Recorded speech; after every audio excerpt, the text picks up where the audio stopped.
Friends, welcome to freedom world. ഇന്ന് നിങ്ങളോട് ഞാൻ പറയാൻ പോകുന്നത് കാൽപന്ത് കളിയുടെ തലസ്ഥാനം എന്നറിയപ്പെടുന്ന നമ്മുടെ സ്വന്തം മലപ്പുറത്തിനെ പറ്റിയാണ്. അപ്പോൾ നമുക്ക് വീഡിയോയിലേക്ക് പോകാം.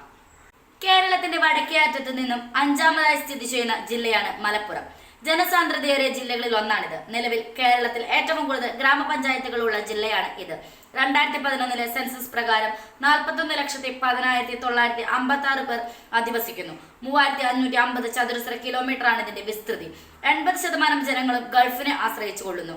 കേരളത്തിൽ ജനസംഖ്യ കൊണ്ട് ആദ്യ സ്ഥാനത്തും വിസ്തൃതി കൊണ്ട് 3ാം സ്ഥാനത്തുമാണ് ഈ ജില്ല.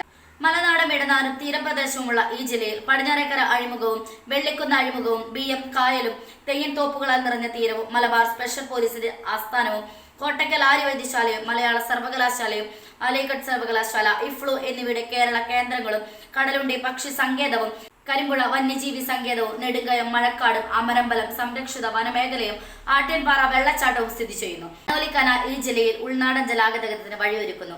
മനോഹരമായ കുന്നിൻചെരുവുകൾ ഏറനാട് വള്ളുവനാട് പ്രദേശങ്ങളുടെ പൊതു സവിശേഷതയാണ്. ജില്ലയുടെ കിഴക്കേ അതിർത്തിയിൽ പശ്ചിമഘട്ടത്തിന്റെ ഭാഗമായ നീലഗിരി പർവ്വത നിരകളാണ്. മദ്രാശി സംസ്ഥാനത്തിലെ പ്രമുഖ ജില്ലയായിരുന്ന മലബാർ കേരള പിറവിക്ക് ശേഷം കണ്ണൂർ, കോഴിക്കോട്, പാലക്കാട് എന്നീ ജില്ലകളായി വിഭജിക്കപ്പെട്ടു.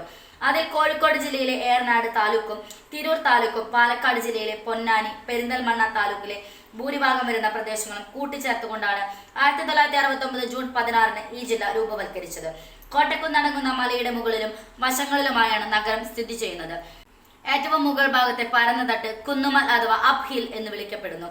മലപ്പുറം ജില്ലയുടെ ഭൂഘടനയെ താഴ്ന്ന പ്രദേശം, ഉൾപ്രദേശം, ഉയർന്ന പ്രദേശം എന്നിങ്ങനെ 3ആയി തരം തിരിക്കാം.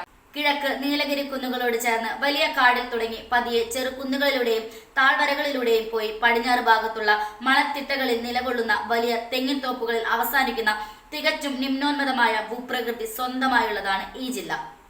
ഈ വീഡിയോ നിങ്ങൾക്ക് ഇഷ്ടമായെങ്കിൽ ലൈക്ക് ചെയ്യുക. അതുപോലെ നിങ്ങളുടെ അഭിപ്രായങ്ങളും നിർദ്ദേശങ്ങളും കമന്റ് ബോക്സിൽ ടൈപ്പ് ചെയ്യുക.